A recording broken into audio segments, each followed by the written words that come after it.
رامي شوف ايش سويت لك اليوم. اخ منك ايش سويت؟ سويت لك ليزي كيك. ليزي كيك، والله انا ما سمع بي هذا قبل صراحه. هاي شنو، انا طفولتي كلها قضيتها دا اكله.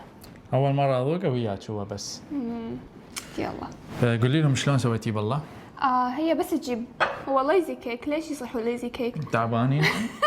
يعني سريع، هذول الناس الكسلانه اللي تريد كيك بسرعه مثلي.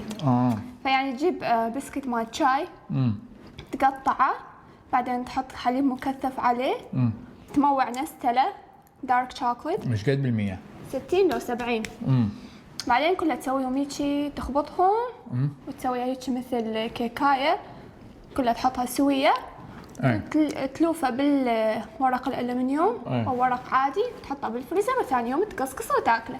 والله يخبل صدق يخبل. وجبنا لكم بعدين همينه هذا السينالكو. انا يعجبني ميرندا. وهذا سينالكو بغداد هم كنا نشرب الار سي، بس ما اتوقع، ما اعرف اذا اكو موجود منه هنا بمشيغان.